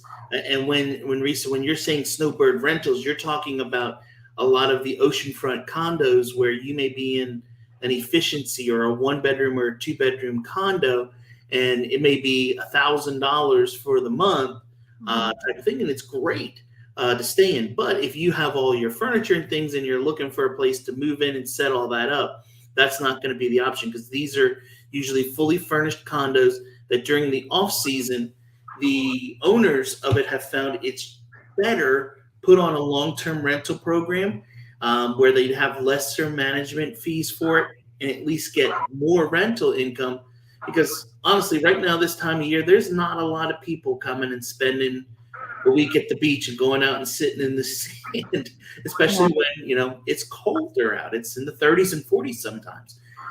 So, there's very few of those. And pretty much, I would say in about another month, that's all going to kind of come to a stop as we start to hit spring break with it. Now, there are some Airbnbs in the area that will allow you to do an extended stay for a month at a time, but just be prepared. It's mucho dinero. I had a client who he was buying a house and it fell through and he had no place to live. He was homeless. And he rented an Airbnb for 2 months. And I think it was $4,600 a month to rent. I mean, it was ridiculously expensive to do, with those things. So you can find those types of properties for sure. It's just be prepared to shell out the money, and finding them are not as simple. The other thing I wanted to say is this: a lot of the developments here where you have those single family homes and also condominiums, a lot of them have in their rules and regulations that you cannot do less than a 6-month lease. So you need to find not only a condo that allows shorter term rentals, but also then one that's willing to rent it to you for 3 months at a somewhat affordable price. Not a simple, easy thing in about you got about 6 weeks, I'd say, before it really starts to become real difficult to find one of something like that for sure. Yeah. Let's see here. John asked, how do you manage pests down there that are still safe for your dogs? You want to answer this one? Sure. So, are you referring to like pest control or alligators? What are you referring to? I think he's referring to those wonderful, famous water bugs. Oh God, there's nothing you can do about them. I'm sorry. Water bugs, that is what they are. They fly, they bother you, they're annoying as crap. I know a lot of people are like, they're roaches. I don't care what they are, they're better dead, but they do come in. Unfortunately, when it rains, they can come under the smallest of smallest doors. You can spray, you can do whatever you want. Those little stinkers are going to get in, and the best thing I can say is just get them out your house. They come in the South like crazy. It's part of living in the South. Water bugs. Here's my answer on this. There's 2 ways of handling it. The first one is you can get a pest control company, might be about $25 to $30 a month, and they'll come out and treat your home quarterly. All the chemicals that they're going to use are safe and fine. The other thing, and I can share this because my brother is a pest control. He owns a pest control company in Ohio. And so I've asked him many times, hey, what do I do to handle this? What do I do to handle that? He gets annoyed because really the only time I call him with questions is when, hey, how do I handle this bug? Bugs are going to find their way into your house from the smallest of cracks in the foundation. They're going to find it, or a crack in a door or a window or whatever. They're going to find it. You're going to end up with earwigs. You're going to end up with water palmetto bugs. You're going to end up with mosquitoes and spiders and all that stuff. And if you live on the water or next to the woods, you're going to find these are going to be more. What he told me for treating my house, and this is what I do.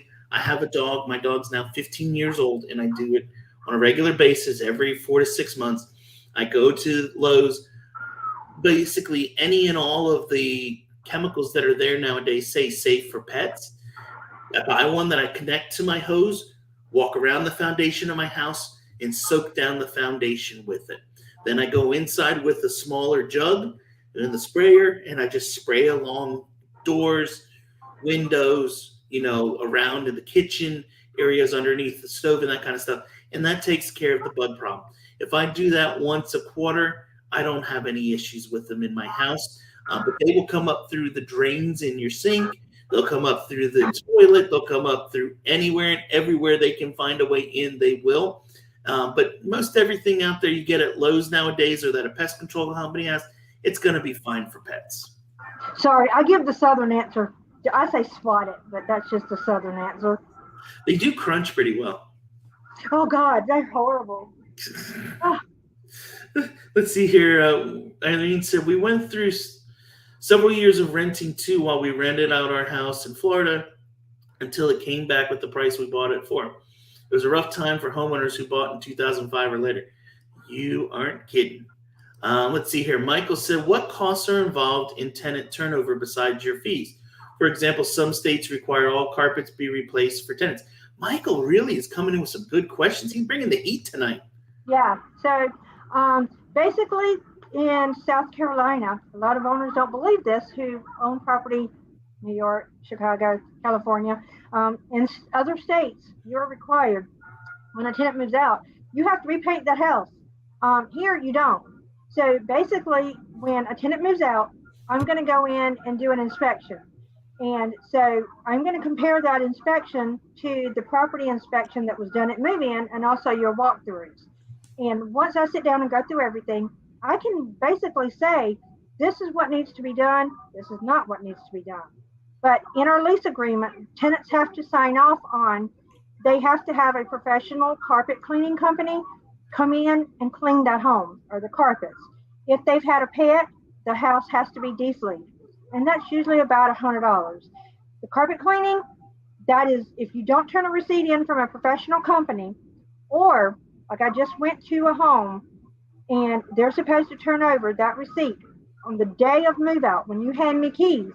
If you wait 4 days and turn in that receipt, that's too late. I've already had your carpet cleaned because you had until that day to turn it in. We give the tenant everything they need 30 days prior and leading up to their move out with what needs to be done. The cleaning of the home has to be done, the carpet cleaning, the defleat. So when I go in there, that house should be cleaned and ready for a new tenant. If it's not, then anything that has to be done, we're going to charge that security deposit.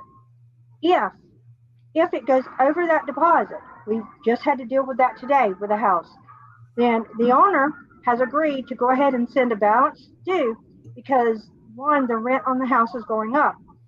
So two, that goes against that tenant. If she does not pay it within a certain amount of time, then that is going to go against her. On her credit, when she tries to rent again, everything, that's going to go against her. That will hurt her in the long run for not paying that balance. She took a TV off that was on the wall and she can't say what she did with it. She took a remote. She doesn't know what she did with it. Well, we have proof. This was what was in the home when you were renting the home. So she's responsible and we do go after them. Yeah, I know a lot of times the thing that I see a lot when tenants are moving out is the carpets a lot of times are in really rough shape. Yeah. And, you may have to recarpet the place. There's no doubt about it, Michael. People are wearing and tearing on the house. Not everybody looks at it as their own and takes the greatest of care of it. My home had brand new carpet when I moved in. We've been there 3 years. We take very good care of everything, but I can guarantee you my carpet is probably, if we moved everything out, you could see the traffic patterns and wear marks on it with it. A lot of times a good cleaning of the carpet can revive it, but just know if you have 3 tenants in 3 years, by the time you get ready for number 4, you might have to put some carpet in. And that's one of the things that, we try really hard is when we're doing this, we try to keep that owner updated with letting them know. Say when that tenant moved in 2 years ago, it already had, some minor scuffs on it or something. After they move out, you may want to consider painting those walls. You may not need the trim painted. So that makes a big difference. In a home, just put a fresh coat of paint. It can maximize your dollar amount. You never know. If you just freshen it up, you'd be amazed at what that can do for your rental value. Yeah, it's definitely a wise return on investment for you in the long run to do those simple repairs or I have some people who, hey, they want to do it themselves. Great. Yeah, Business write-off, trip to the beach for a week and paint the house. yeah, Sounds like a win-win-win all around. You get to come down, buy some paint the thing, spend a week here at the beach and enjoy the beautiful weather we have and get everything ready for it. Let me ask this question, Risa. This one has kind of popped in my head. Is there a better time of year to rent a place than others? Do you see values go up and down based on the time of year or the popularity and need for properties? As we go into spring market, a lot of people say, "Oh, the spring market's the best time to sell a house." Do you see any changes based on seasons for people looking to rent a house? no. The only thing, knock on what I've seen, is usually the week before Thanksgiving through the last day of December.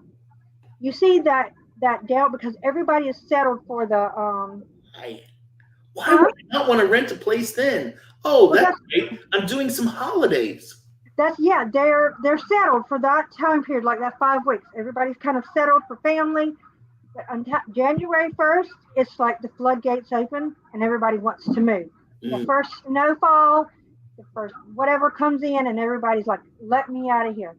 I'm not kidding. It come January 1st, the phones go crazy. Are we still renting in December? Absolutely. Calls still coming in? Absolutely. Am I still showing property? Absolutely. mm, But it just seems like there's a little bit of a lag there, but it's just through that last week and through, I'd say through December, but that's it. mm, mm. Interesting. Michael, thank you for that question. You're bringing some really good ones. I appreciate them. Guys, if you have more questions, start dropping them now because we're coming up. Reese, it's almost been 2 hours that we've been Yeah. talking. We've been talking for a lot. And I know you like to talk. I like to talk. So we could go all night with this, but I'm going to cut it off. 2 hours is going to be the max we're going to go no matter what. Okay. If you guys have questions, typing them now. Get your fingers feverishly going so that we can answer them. Let's see here. Lynn says, thanks, Risa and Jeremy. I'll be reaching out. Love meeting with you in December. You're a big help. Glad I could help, Lynn. I'm here for you whenever you're ready. And Gretel says, thank you. Looking forward to get a feel of the areas around Myrtle Beach very soon. Yeah, what I would suggest, Gretel, is come down.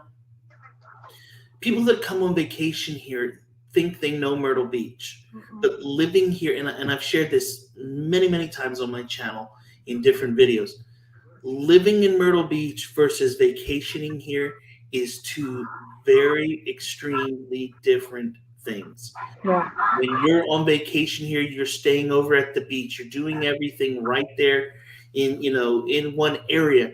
Whereas when you live here, most of the time you want to be west of the waterway, away from all the tourism stuff, so that you can relax and enjoy life. And when you're vacationing, you're not thinking about, well, where's the closest hospital in case I have a medical emergency, or where's a good place to get my groceries, or where do I want to go eat tonight at the local hotspot. You're not thinking about those things. So what I would suggest, Gretel, is come spend half a day, kind of covering each and every section of the beach, and really spend some time, spend half a day in Little River in Long, spend half a day in North Myrtle Beach, spend half a day in Myrtle Beach proper, in Carolina Forest, and Conway, and Sockasty, and Mills Inlet, and all those different areas so that you can kind of learn which area fits your personality best, and then you'll know where you want to move for sure. Michael says, thank you both for answering so many questions. No problem, Michael. That's what we're here for. If you need help, finding that property, let me know. If you want, I've kind of got you connected in with Riesa already. Just tell her, hey, I saw you on Jeremy's video, and she'll know exactly who you are to help you with it. And she can take great care of your properties to rent. If you want to buy a couple, call me. We'll get you some for sure. Goval says, what areas do you both cover? So I'll let you go first. Well, basically, you name it in Horry County, we cover it. Georgetown County, we're covering it. If I'm not putting miles on my car, I'm not doing my job. So that's the way I look at it. I go from Georgetown all down the coast, all the way to Little River, Long, Loris, Ainer, I'm telling you, it's the whole vicinity. But the good thing is, and I think Jeremy can attest to this, is you're when you think about the area, you can be from Georgetown to Little River, in less than an hour, I would say, because I know I do it. I hate to say I do that, but I do because I hop on 31 and then get on 17. But then you also, when you move here, you learn the tricks with the little side roads and you learn everything. And so growing up here, I know everything. So when you get here, even if you're not looking to rent through us or buy a home and rent it, I will hook you up with anything I can to tell you about, like where you want to go, how you want to see it, or do just y'all. The one thing, just come visit, figure out where you want. But the thing is, we are here to help you. We're here to just truly help you and give you as much information as possible and just educate, because we do live in a great area. For sure. Great community. And and I would kind of echo the same thing. The areas that I cover is basically from the North Carolina border through Little River, Longs, Loris, up through that area, heading down all the way through Myrtle Beach, down through Surfside, Sockasty, Myrtle's Inlet, Pawleys Island, Litchfield, down through Georgetown, and then out west all the way out to Gelman's Ferry and Ainer. It's about a 65-mile area that I cover. If you're looking to buy in other areas, I get people all the time who ask me, hey, I want to buy in Somerville, South Carolina, or Charleston. Jeremy, can you come help me? I personally could, yes, but you don't want me coming down there helping you because I don't know those markets. Instead, I have amazing agents that can help you in any parts of this state. One of the things I've done over the years is do a good job of building a network to help work with me to get you the best service all the way through with that. John wants to know, is there many options but duplexes for sale in the area? And do you think it's viable to buy one and live in one of the units and renting out the other? I'll say yes. And I can honestly say that because we had a gentleman that walked in our office and he was looking to buy a duplex east of 17, and he was going to rent out the other side. And he just happened to be driving by and saw the office and came in, and we spoke with him, and I went out that day and met with him, and lo and behold, the very first person we showed it to, we rented it to. Now, the reason he did this is because he's not going to be here full time. He travels a lot. But just to let you know, this gentleman just walked in our office about 2 weeks ago and laid 2 more contracts on our table and said, here's another duplex with tenants in it. So is it viable? Yes. And you could live next door and rent it yourself. We could find a tenant for you. That's a leasing only. We do that. So say you're not looking to use a management company to do everything, just find you a tenant. We can help you with that. That is a service we offer. That fee equals 1 month's rent, but that's for us going out, doing everything from the beginning as we would any owner, doing the videos, the pictures, the applications, showing the property. We come out. We do not sign keys out. I'm the only person that shows that property. I have your key. No one else is showing that property. We don't let a tenant come sign out a key. Some property managers let you sign keys out. We don't, because if I leave a light on, you're coming after me. And if we let a person could go make a copy of your key, and they're called squatters because that's what happens.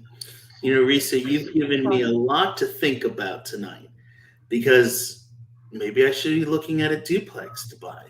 Although when you shared then about rents in Conway being as high as they are, maybe I need to go look at some property out there, because I'm thinking what I want to do for me is go with the single family home route, because there's a lot less fees.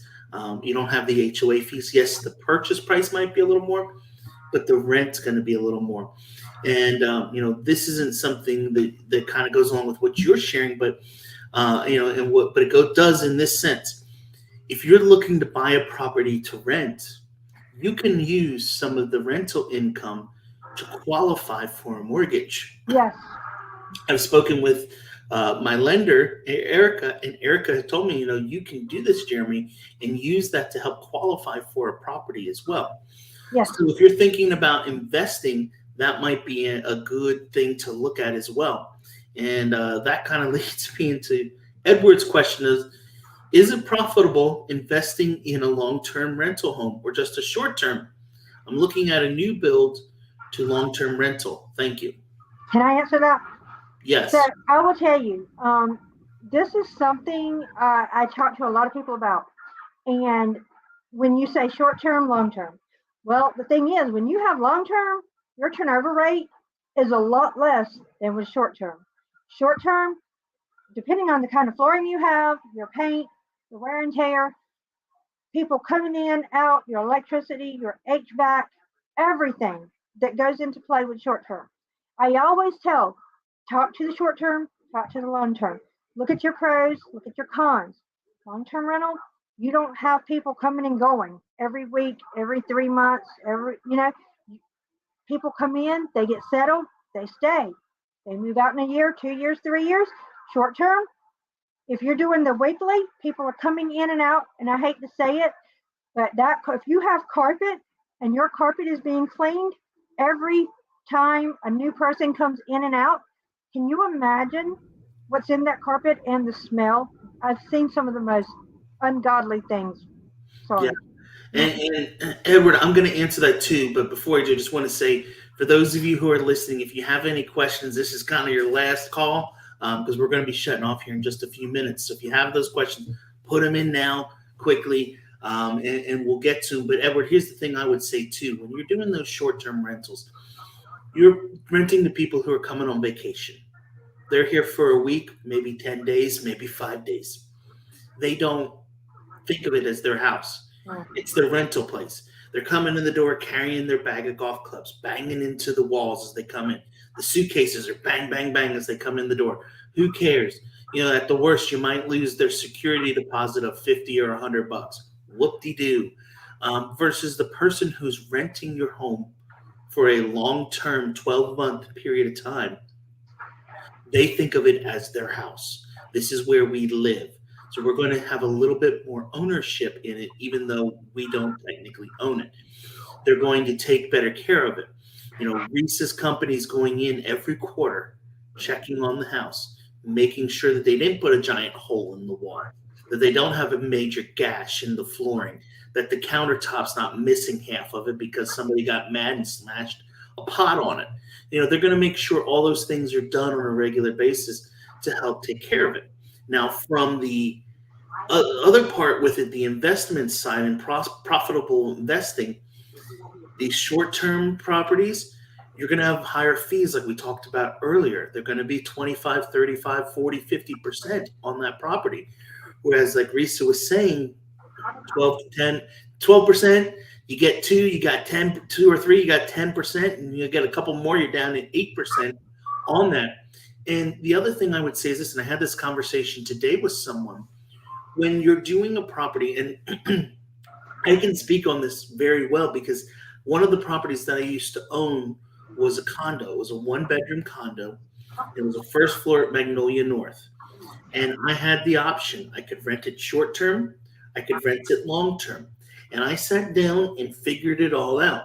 And when I took the fees each way and figured it out, it was significantly more to buy a long term, to do it long term than it was to do short term because wear and tear was less, the management fees were less, and I also had a steady income.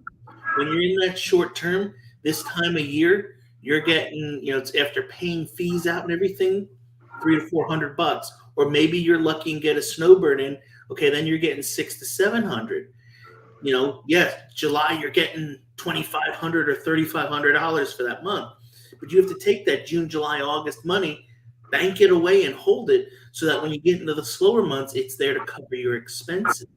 Versus, I'd rather have a steady check each month. I know I'm going to get, if I have a $1,000 mortgage, $1,000 tenant, and it's a 10% fee, I'm getting 900 each month. I just use easy round numbers there, but 900 every month is coming in versus 300 this month, 2,500 the next month. That's my personal feeling on all of this. And I will tell you, so if you are looking at rental properties, if you reach out to me, I can kind of give you a year-round spreadsheet with, the comps of where we think it would rent, and then minus your fees for that year, and it kind of gives you an overview of, where you could be. If it's a new build, the first year, you're not going to be responsible for anything because that builder is responsible. So that first year, you're not going to really have any maintenance or anything. So if you have questions, I'll be glad to put something together for you. And Edward, the new build stuff right now, there is inventory out there. There is some property available. I actually did a new construction sale on Friday for someone. Some of these builders are starting to get a little bit of inventory, and the advantage if you buy a spec home that's sitting there, they have a little bit of incentives. My people who were to get $5,000 off the purchase price, $4,000 towards their closing costs on a new construction home. They didn't have to be in a multiple offer situation or a bidding war or anything. Now they didn't get to pick the colors and style and upgrades of the home, but the home was very well suited with almost everything that they could want in it, and they are so excited to get it. So, if you want to learn more about those new builds, shoot me an email. My email is info@jeremyblanton.com, and we can discuss that some more for sure. And then we can hand them over to Riesa, and she can put Tenant in there and make it pay for itself, basically. Absolutely. The one we just did over in the farm, Riesa, his mortgage payment, because he put a sizable chunk down on that home, his mortgage payment, I think he's banking about $1,000 a month on that. Yeah, that was a perfect home. Mm-hmm. Yep. So Kenneth says, Jeremy, all your videos are very entertaining. You definitely have the personality to do a late night show live from Myrtle Beach. There you go. Thank you, Ken. Thank you. So guys, it is 9 o'clock. Riesa, we have gone for just over 2 hours. I know. Hard to believe, but time flies when you're having fun, right? Isn't that what they say? Jeremy, yeah, because, I've known you, gosh, I feel like I've known you forever. And when we get together, we talk and just, I don't know, I always say, Jeremy's got those words that come out where he has the statistics and the numbers, and I'm just going to put it out there like the Southern woman does. And, she's going to say from one end to the next end, but I'm going to get you there. And that's kind of like the way it is. But we would love the opportunity to at least talk to you and help you or answer questions, anything that you have. We would love the opportunity to at least get to know you. Yeah, for sure. And, Riesa, I'm putting your email address up there on the screen again. Guys, if you have questions, shoot her an email, Riesa at stayandplaymyrtlebeach.com, or you can visit her website, stayandplaynb.com. Like I said, there's not always the available rentals on there because, like she shared earlier, they have some that are coming, but until it's actually closed, they cannot release and market it. That's a law by the National Association of Realtors that prohibits that to happening. But as soon as it's closed, they'll be ready to take an application and rent those out. And I say this with all my heart and sincerity in my heart. Riesa and the team at Stay and Play take care of you and you become their family. Unlike some of the other companies that are out there, they're going to work with you to help you find a place to rent. Or if you're a landlord, they're going to get you the best deal out there for a tenant. They're going to get you good rates, and they're going to take great care of you too along the way. So with that, Goval says, thank you. See you soon. Riesa, any closing words you'd like to say to everyone? Just thank you all for the questions. There were some really good questions. And Jeremy, I can't thank you enough for having us. We look forward to, an amazing year this year. And we would love the opportunity just to get to know you and talk to you if you have questions. And like I said, you may not be looking to buy or rent for the next 6 months. But the thing is, if you start now and let me know, I can kind of help you and guide you And that's the thing, you know, I can help. And I would love the opportunity. For sure, for sure. Well, everybody, thanks for joining us today. I appreciate it. Riesa, I appreciate you joining us, coming in here, sharing all your knowledge about rentals, renting a property, landlording, all that fun stuff that you've shared tonight with everyone. You've been a ton of knowledge to everyone, and hopefully people understand a little more. Like I said, guys, if you need help with it, reach out to Riesa. Her email address is in the comments, and we hope you all have a great evening. Oh, one last thing. In 2 weeks from now, I'm going to be doing one of these lives, and there's going to be some very special guests on. One of those will be my wife, because a Aw. request that we had was they wanted some ladies to come on and talk ladies' night. So Catherine will be here with me. Erica, our lender, will be here, and a couple other guests we have coming on to talk about all the things the ladies want to know. So it's going to be a girls' night out. We're going to Wow. with me as the host. We'll see how it goes. But anyway, everybody have a great night, and I'll catch y'all later. See ya. Thank you.